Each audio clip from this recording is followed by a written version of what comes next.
वळूया पुढल्या बातमीकडे। मुंबई शहरातील नालेसफाई 99% पूर्ण झाली आहे। मिठी नदीतील सफाई मात्र धीम्या गतीने सुरू आहे।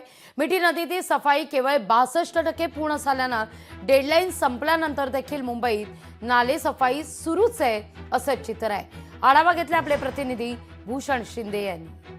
सध्या मुंबईतील नालेसफाई ही 99% पूर्ण झाल्याचा दावा सध्या मुंबई महानगरपालिकेने केला आहे। सध्या मी मुंबईतील मिठी नदी जी आहे, साधारण धारावी आणि बीकेसी या परिसरातून वाहणारी मिठी नदी आहे, तिथे सध्या मी उभा आहे। मात्र या नदीमध्ये अद्यापही आपल्याला अनेक ठिकाणी गाळ जो आहे, कचरा आहे किंवा संपूर्ण जो ढिगारा आहे तो आपल्याला इथं पाहायला मिळत आहे। एकंदर मिठी नदी सुद्धा अद्यापही आपल्याला अस्वच्छ पाहायला मिळत आहे।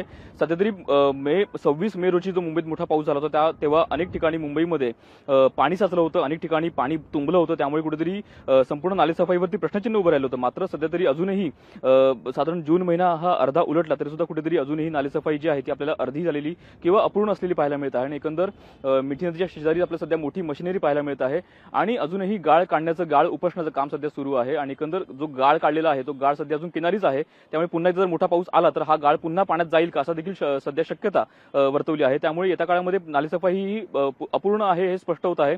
सध्या 99% नालेसफाई पूर्ण झालेली आहे, मात्र अजूनही 1% बाकी आहे। मात्र जी मिठी नदी आहे ती मात्र अजूनही आपल्याला अस्वच्छ आणि अर्धवट स्वच्छ केलेली पाहायला मिळत आहे। त्यामुळे येत्या काळात पुन्हा जर पाऊस मोठा पडला तर पुन्हा पाणी तुंबेल का, अशी सध्या शक्यता वर्तवली जात आहे। कॅमेरा आदित्यसह भूषण शिंदे, लोकशाही मराठी, मुंबई।